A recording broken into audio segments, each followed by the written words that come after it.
So I can't do the 31 days of Halloween without talking about ghosts now, can I? Well, here we are, as today we'll be taking a look at the scariest ghosts in horror games. As always, we'll only be featuring one ghost per franchise. Also, horror is subjective, and there's a chance that you might find other ghosts out there scarier than the ones on today's list. So be sure to hit up the comments and let me know which ghost in a horror game do you think is the scariest of them all down below. Before we get started though, if you haven't already, please consider subscribing to the channel for more survival horror content. Also hit that like button if you enjoyed today's topic. Anyways, my name is Ruben with Nerdspace Games, and here are the top 10 scariest ghosts in horror games. Let's get it.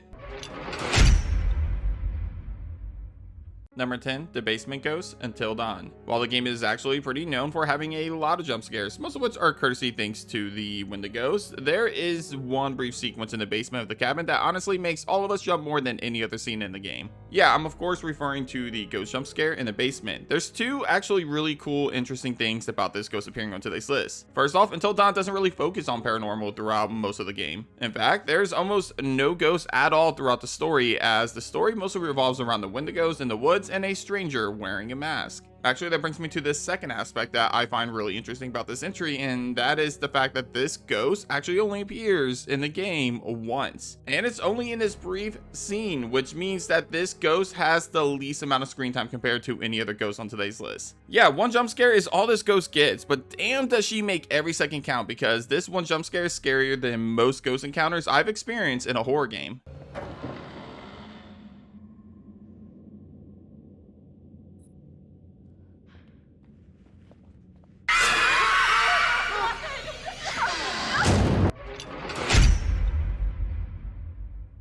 Number 9, Cynthia, Silent Hill 4, The Room.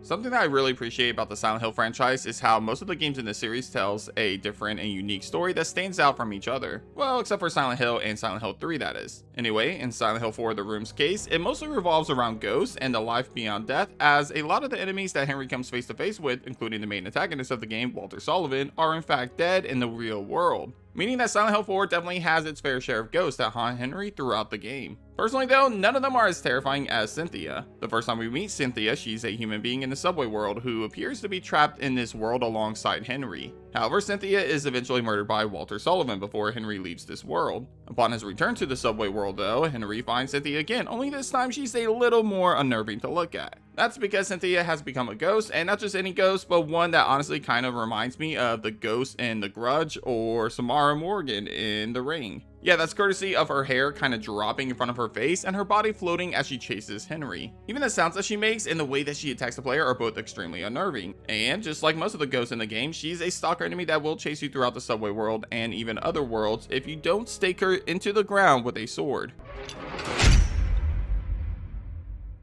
Number 8, Spider Ghost, White Day, A Labyrinth Named School. If you're a fan of horror games, especially horror games with great ghost stories, then don't sleep on White Day. While it may not have the most exciting gameplay mechanics, it does feature some of the most terrifying ghosts in horror games, complete with some of the most disturbing backstories. In fact, when it comes to this game, it's hard to just pick one ghost to represent this game, but ultimately, and maybe this is my fear of spiders coming into play here, but the Spider Woman ghost is easily the scariest ghost of the game for me. She appears in the classrooms of the new building, and as her name suggests, she shares similarities to a spider basically. In fact, she likes to rest in the corner of the ceiling in the classrooms that she appears in, usually with the lights off. Then as the player enters the room, she'll immediately crawl towards the player, yeah, pretty terrifying, and if she manages to catch them, she'll treat you to one horrifying jump scare. Thankfully, she usually remains in the classrooms that she appears in, and she doesn't really chase you around the entire school. Still, seeing her in the corner of a classroom when you first walk into it, just chilling in the corner with her hair over her face, and then all of a sudden she just bolts towards you and scares you with her spider-like face, yeah, that's a memory that you'll never forget.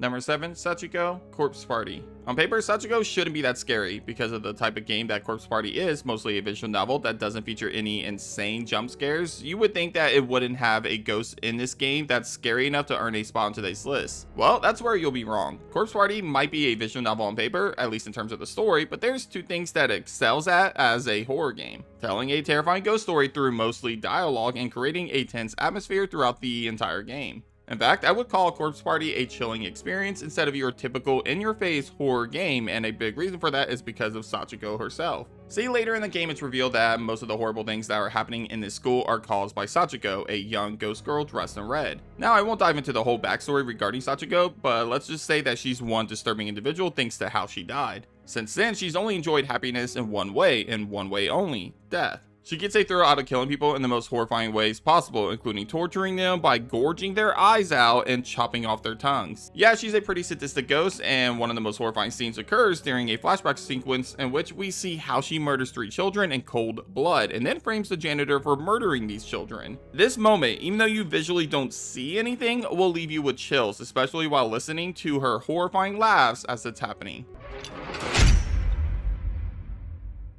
Number 6, Demon Phasmophobia. Straight up, I'm a newbie when it comes to Phasmophobia. I've only recently jumped into it, and honestly speaking, I've been addicted to it for the past few weeks ever since I first played it. And let me tell you, even though I always play with Contraline, Rapid Crafter, Rye, or other friends of mine, I still somehow always find myself getting jump scared or just being terrified because of the small things that happen around me, courtesy of the ghosts in the game. Now, when it comes to the ghosts of Phasmophobia, it's actually kind of hard to pinpoint a single one of them for being scarier than the rest of them, as they all pretty much do the same things to scare you. However, if I had to pick one to give it to, and I think it's kind of a cop-out since technically speaking it's not a real ghost, it would be the demon. The reason why I chose this one to represent today's list mostly comes from the fact that the demon is the most aggressive entity in the game, and for that reason it causes the most jump scares, the most huntings, and the most bumps in the night as you're investigating a location. But seriously, all the ghosts really could claim to spot on today's list, and Phasmophobia, as each one of them, have found tons of ways to scare the living hell out of me throughout my playthroughs of the game so far.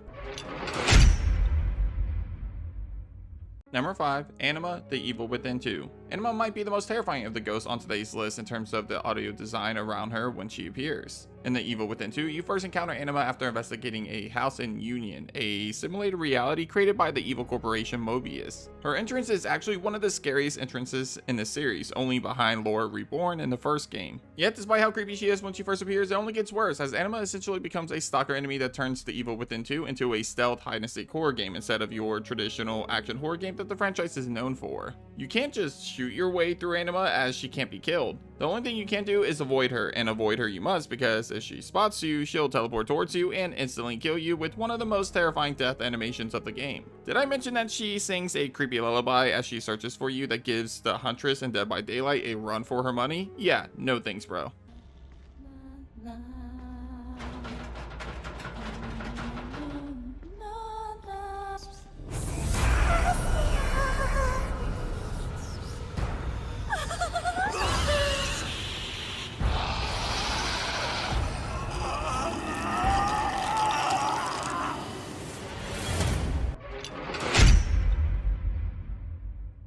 Number 4, Lisa PT. While PT is technically a playable teaser and it's not even available anymore as the game it was teasing was cancelled, I personally wouldn't feel good about discussing the scariest ghosts in horror games without mentioning one of the most iconic ghosts, Lisa from PT. In this playable teaser, we play as a protagonist that has woken up inside of a house, and they ultimately find themselves caught inside of some sort of loop in which they must keep going through the same hallway again and again and again. As you would expect though, things continue to get more and more terrifying as you get farther into the game, and that's mostly due to the main antagonist of this teaser, Lisa. Lisa was a pregnant woman killed by her husband, and as a ghost, she continues to torment the player in various ways throughout the entire experience. Whether that is appearing at the end of the hallway, stalking them from upstairs, slamming doors in their face, or even jump scaring you when you look behind you courtesy of the voice on the radio.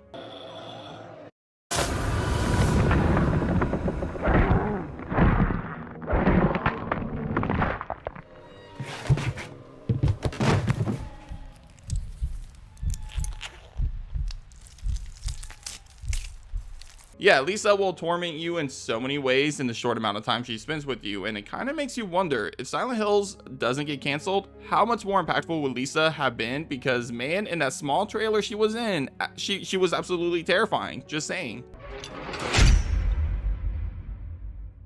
Number 3, Kiryu Twins, Fatal Frame 2, Crimson Butterfly. The Fatal Frame series is easily the scariest ghost horror franchise out there. If you're looking for some of the scariest ghost horror games, you could literally pick up any of these games, and I'm sure most of them would scratch that terrifying J-horror itch you have. Some more than others though, which brings me to the scariest game of the franchise thanks to it featuring the scariest ghost of the franchise, Fatal Frame 2, Crimson Butterfly. In fact, I would argue that if I didn't make the rule for one ghost per franchise, Fatal Frame 2 alone would probably have at least 3 or more ghosts appearing on this list. The Broken Neck Woman, Sai, and the Falling Woman are 3 great examples. However, the scariest ghosts in the Fatal Frame series, at least for me, are the Kiryu Twins. I talked about these girls a lot in previous videos of mine, so I don't want to spend too much time on them, but long story short, the Kiryu Twins were one of the sacrificial tributes of the village, and after the ritual, the surviving twin became depressed, and her father made her a doll replica of her deceased sister, because that totally made sense. Doll got possessed, manipulated the surviving sister, and had her kill her father, and then in the afterlife, her soul was corrupted. Each time you encounter the twins, you're actually only facing off against one of them technically, the other one is a replica, and for that reason, the replica cannot be damaged, only the real ghost. Anyway, these girls are already terrifying in the way that they show up and attack Mio, but when you add in the mechanic of one of them basically being a decoy so that the other can deal massive damage, yeah, these girls are absolutely horrifying and deserving of a spot on today's list. Number 2, Dolores Visage. Remember when I said I wonder how terrifying Lisa would have been if she appeared in a full game? Well, Dolores and Visage kind of gives us an idea of what that might have been like. Visage to this day is one of, if not the scariest horror game I've ever played. It was heavily inspired by PT, but unlike most of those clones that didn't live up to the bar that PT set, Visage somehow surpassed it in every single way, especially in terms of the horror. Unlike PT, Visage was not only a horror walking simulator, but also a stealth hide-and-seek horror game, which meant that the player would need to outrun these terrifying ghosts that they came across. And the most terrifying ghost of the game, at least in my opinion, was Dolores. Listen, there's only one thing that scares me more than creepy children in horror games and movies, and that's old witch-like hags. That's why the movie The Visit gave me nightmares for years after I watched that movie, and to this day, I won't go rewatch it. Moving on though, Dolores is a creepy old woman that chases Dwayne around the house. She also appears to move quicker than the other ghosts, at least in my opinion she felt faster, and she also came up with the most jump scares. In fact, I felt like Dolores teased Dwayne more than the rest of the ghosts, as she would literally stick her head through doorways but not attack us, just to scare us, and even had a full-blown conversation with us in the kitchen. Sure, the lack of a jaw on Lucy is visually unnerving, I'll give her that, but something about the presence of Dolores every time she showed up, combined with the fact that her chapter involves the most backtracking and puzzle solving, meaning you'll have to deal with her much more than any other ghost in the game, makes Dolores one of the most terrifying ghosts I've ever encountered in a horror game, and honestly, I even came close to giving her the number 1 spot, but changed my mind last second. Did I make the right choice though? Let's find out. Number 1, Alma Wade, F.E.A.R. I went back and forth about whether I should include Alma Wade on this list or not, but after thinking long and hard about it, yeah, Alma Wade, at least in the first game, is mostly, technically speaking, a ghost, right? I mean, she dies before the events of the first game, and her spirit continues to live on and cause nightmarish-like hallucinations to occur around her, so yeah, that sounds pretty ghost-like to me, even if she does eventually reunite with her corpse later in the game. Regardless, I'm going with it, so moving on. Alma Wade is one of the most terrifying villains in a horror game. Her abilities and her presence alone scream terror, but when you combine that with how she uses it to create some of the most unnerving situations and jump scares in the F.E.A.R franchise, then yeah, she's absolutely deserving of the number 1 spot on today's list. I mean, the jump scares she creates, like the ladder scene in the first game, are extremely memorable for how horrifying they are. The hallucinations that she creates around the point man throughout the first game, and even some of the sequences in the second game, are easily some of the scariest moments in horror games. Her presence alone constantly creates atmospheric horror, mostly due to her hallucinations setting up disturbing scenes throughout the franchise. Seriously, Alma Wade is absolutely terrifying, and when you add all those things together I just said, plus the fact that she takes up the appearance of a creepy looking little girl, then yeah, she's definitely deserving of the title of Scariest Ghost in a horror game. Enough said. But that does it for this episode of Nerd Games. Hit up the comments and let me know what you think of my list. Is Alma Wade the scariest ghost in a horror game, or is there a different ghost deserving of that title? Let me know down below. Anyway, if you haven't already, be sure to subscribe to my channel for more survival horror content. Also, leave a like on today's video if you enjoyed today's topic. But thanks for watching, and as always, I'll catch you guys on the next episode of Nerd Games. Take care.